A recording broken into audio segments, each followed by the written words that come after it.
Everything was going great and you had no doubts. But then you lost your job and now you're freaking out. How are you going to earn some more dough?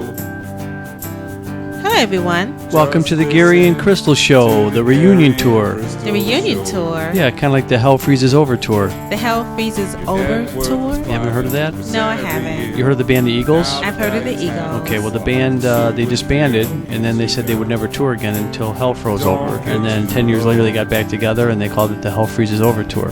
Okay, but we didn't disband. I know, we've just been gone for a long time. So it's really a reunion tour. Okay. Deep from the bowels of suburban Chicago, it's the reunited Gary and Crystal Show, back by popular demand. Okay, hello everyone. So what are we going to talk about today?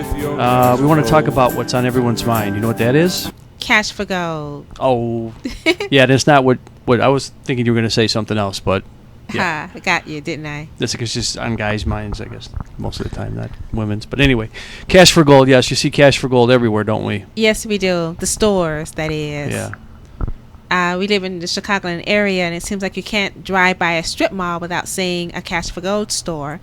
And even a lot of the jewelry stores now, you see signs saying, "We buy gold." And the internet ads. Yeah, and the internet ads. I mean, billboards. The mailers. Everything. Everything. So this is actually part 2 of a series that we're doing called How to Raise Money Quickly in an Emergency.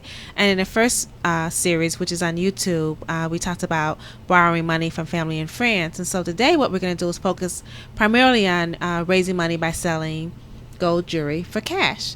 And that's a way that you can raise money quickly in an emergency. So what we wanted to do is just kind of give you some guidelines, some things that we've kind of discovered because we ended up selling an item of gold. We thought that would be a good way to see how it works. And so we just kind of wanted to share with you what it is that we Yeah, but you didn't have to try to sell my found. gold tooth. Yeah, you don't have a gold tooth, do you? I used to, actually. Oh, okay. My dentist took it out. Oh. This was before cash for gold, though, so I can't blame him for doing that. Yeah. Anyway. Right. But yeah, so I guess you said the first thing that we should do is do a little homework, know what you're getting into. Right, exactly. And one of the things is to weigh something, right, to know the weight of it. Right. So before you even go to the store, you need to know your item of jewelry. Let's say you have a gold necklace that you want to sell. I mean, you need to at least know what the market price is for gold. And what kind of gold, right? Like what the carat is. What the carat amount is. And so you want to do your own calculations and get an estimate as to what you think the fair market value might be for that particular item before you even take it out and start shopping it around.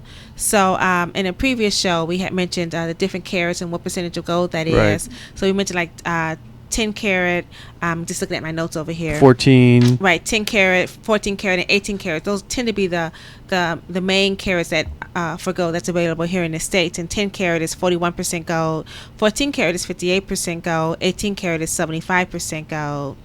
The price of gold today, as of the close of the market, gold is trading at about $1,228 an ounce. So clearly, if you have something that's 18 karat gold, and it weighs an ounce, then you obviously to find the fair market value, you're going to want to have 75% of the closing market price. You can only use it as a guideline though, because selling your gold, it's not like you're going to get it's not going to be the exact equivalent of what the gold market price is. No, because there's people involved that are also trying to make money from what you're selling them. Right, exactly. So it's not it's not like you just walk in and if it's worth $1,200, you get 75% of $1,200. Because there's people involved that are handling the gold and melting it down or whatever, making a profit off of it too. Right, but before you even start shopping it around, you at least want to get some sort of an idea as to what the actual melt value might be. And you might want to do it in several different ways. For example, grams. Gold is often measured by the amount of grams that it weighs. Ounces, obviously, but not a lot of us will have gold jewelry that's going to be worth ounces. And then there's something called a penny weight. And I found this out by shopping it around. One of the stores used something called a penny weight. And I did not translate my jewelry into penny weight, but I think a penny weight... see, where are my notes? Yeah. What is the penny weight? Well, do you have this is talking about also troy weights. So it gets kind of confusing, but there's a troy ounce that's used a lot for gold, and it's not the same as a regular ounce. 1 troy ounce equals 31.1 1.10 grams.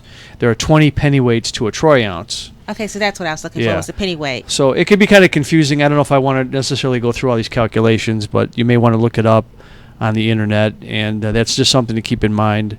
You just kind of need to know, because a different place might measure it differently.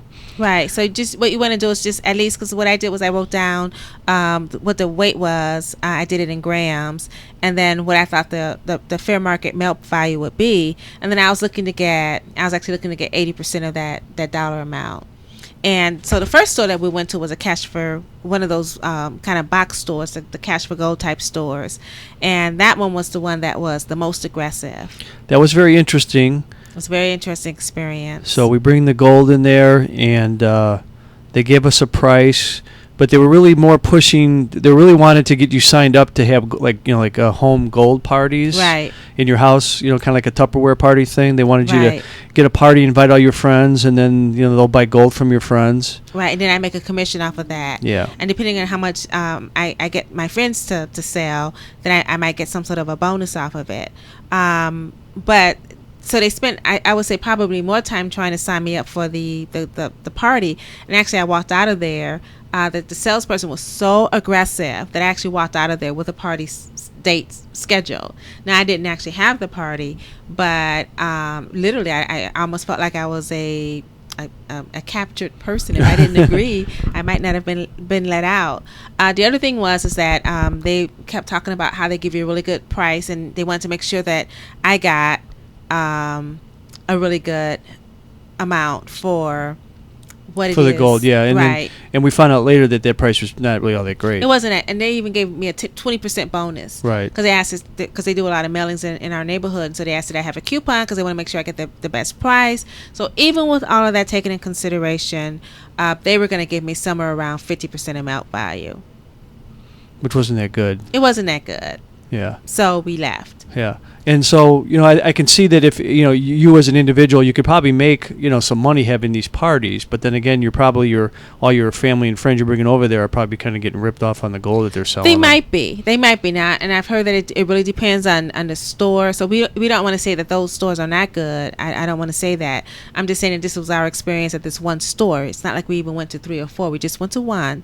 And our whole purpose really is just to say shop around, and you may want to go to several different places, and then you may end up going back to the first place that you went to. So, but we continued our journey, and then the next place that we went to was to a jewelry store, and the jewelry store was really interesting. They gave their amount was a little bit higher than the cash for gold store. Actually, the particular item I had an old wedding ring that I actually had not sold yet, and so I wanted to get rid of that. And it had a diamond on it. It had a very small diamond though. It was not even a carat. It was like a half carat. And so when he looked at the ring, the guy told me that the diamond probably isn't going to be worth that much. And when you're selling, when you go into a cash for gold store, for the most part, unless your gold is significant in size, like a carat or more, they're not going to really take the diamond that much into consideration. So what I had the guy do was take the diamond out of the setting and just weigh the setting and give me an idea as to what he would give me for the setting. The other thing that he said that I thought was really interesting, and maybe this is something to keep in mind in the future, is that I had a very unique shape of my diamond. It was an emerald cut. It was a very small emerald cut, but I remember I liked it because the quality was really strong, and he admitted that it was a very nice quality stone, but the size was kind of small, and once again the cut is just not a very popular cut. So saying that if it was a round diamond or a marquise type cut, then he might have been able to give me something more, but that also took away from the amount of money that he was willing to offer me. And so I left the jewelry store, and he offered me about 60% of melt value. So I'm doing a little bit better. Yep, and then we went to the pawn shop. Then the pawn shop, and that was kind of interesting. The pawn shop, they actually did a little bit better. They were like, now you're getting up to the 60% of market value. And what they wanted, though, we asked, well, what if we sell the piece of jewelry to you versus if we pawn it? And if we sold it to them, they actually would give us about, maybe it was somewhere between 5 and 7% more of the value if we sold it outright versus if we pawned it.